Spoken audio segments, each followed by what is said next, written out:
SIR আবহে 29 August সর্বদলীয় বৈঠক মুখ্য নির্বাচনী আধিকারিকের দপ্তরে। সব রাজনৈতিক দলে 4 প্রতিনিধি উপস্থিত থাকতে পারবেন এই বৈঠকে। মূলত রাজ্যের প্রতিটি বুথের বিভিন্ন বিষয় বুথ বিন্যাস নিয়ে এই বৈঠক। এসআইআর রাজ্যে হবে কিনা বা কবে হতে পারে এই বিষয়ে কিন্তু আলোচনার সম্ভাবনা রয়েছে। পশ্চিমবঙ্গে এসআইআর হওয়ার কথা স্পষ্টত জানিয়ে দেওয়া হয়েছে নির্বাচন কমিশনের তরফে, কিন্তু এখনো পর্যন্ত দিনক্ষণ কিন্তু ঘোষণা করা হয়নি। কবে হতে চলেছে পশ্চিমবঙ্গের এসআইআর প্রক্রিয়া, কবে থেকে শুরু হতে চলেছে, বিধানসভা নির্বাচনের আগে কবে থেকে শুরু হবে সেই প্রক্রিয়া, সেদিকেই সেই বৈঠক থেকে কিন্তু স্পষ্টত জানা যাবে।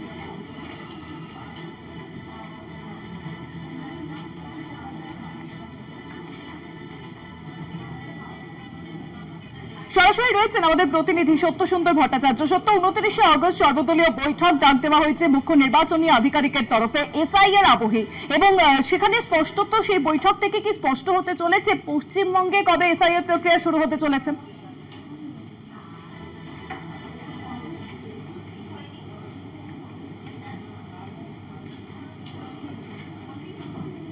দেখো, ইতিমধ্যেই দেশ জুড়ে বিভিন্ন রাজ্যে যে এসআইআর এর প্রস্তুতি শুরু হয়েছে, রাজ্যেও কিন্তু এসআইআর এর অর্থাৎ স্পেশাল ইন্টেন্সিভ রিভিশনের যে প্রস্তুতি, সেই প্রস্তুতি শুরু করেছে রাজ্যের মুখ্য নির্বাচনী আধিকারিকের দপ্তর অর্থাৎ সিইও দপ্তর। এবং ইতিমধ্যেই যে বুথের বিন্যাস, সেই বুথের বিন্যাস নিয়েও কিন্তু ইতিমধ্যেই বেশ কিছু প্রস্তুতি হয়ে গিয়েছে। কেননা এই মুহূর্তে রাজ্যে যে বুথের সংখ্যা রয়েছে সেটা ৮১,০০০-এর কাছাকাছি কিছু বুথ রয়েছে।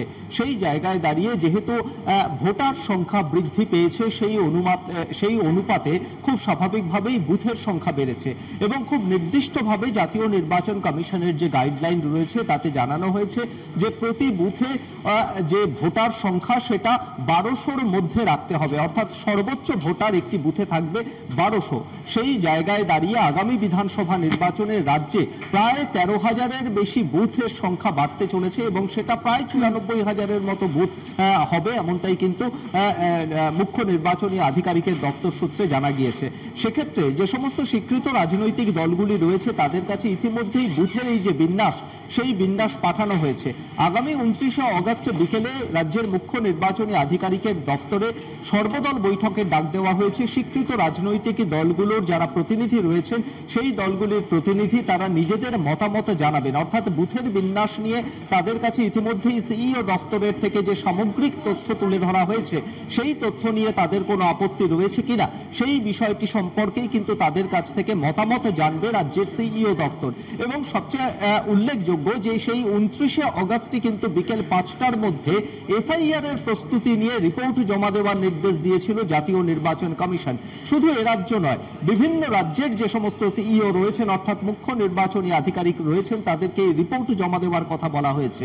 খুব স্বাভাবিকভাবেই এ রাজ্যের সিইও দপ্তর তারাও কিন্তু 29 আগস্ট বিকেল ৫টার মধ্যে জাতীয় নির্বাচন কমিশনে এ রাজ্যে এসআইআর এর প্রস্তুতি কতটা রয়েছে সেই সম্পর্কে তারা কিন্তু রিপোর্ট জমা দেবে। ঠিক তার আগেই স্বীকৃত রাজনৈতিক দলের প্রতিনিধিদের সঙ্গে একদিকে যেরকম বুথের বিন্যাস নিয়ে আলোচনা হবে, তাদের মতামত জানতে চাওয়া হবে, তার পাশাপাশি এসআইআর নিয়ে স্পেশাল ইন্টেন্সিভ রিভিশন নিয়ে এই স্বীকৃত রাজনৈতিক দলগুলো তাদের মনোভাব কি সেই মনোভাবও কিন্তু সরাসরি এই সিইও দপ্তর জাতীয় নির্বাচন কমিশনে পৌঁছে দেবে।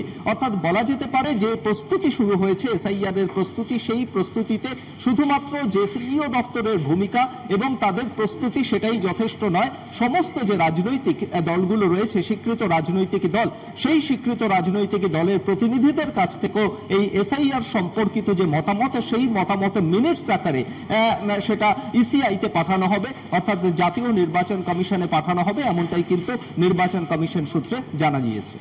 একদম, অনেক ধন্যবাদ সত্য। সরাসরি ছিলেন আমাদের প্রতিনিধি সত্যসুন্দর ভট্টাচার্য। এসআইআর আবহে 29 আগস্ট থেকে কিন্তু 29 আগস্ট ডাক দেওয়া হয়েছে সর্বদলীয় বৈঠক মুখ্য নির্বাচনী আধিকারিকের তরফে।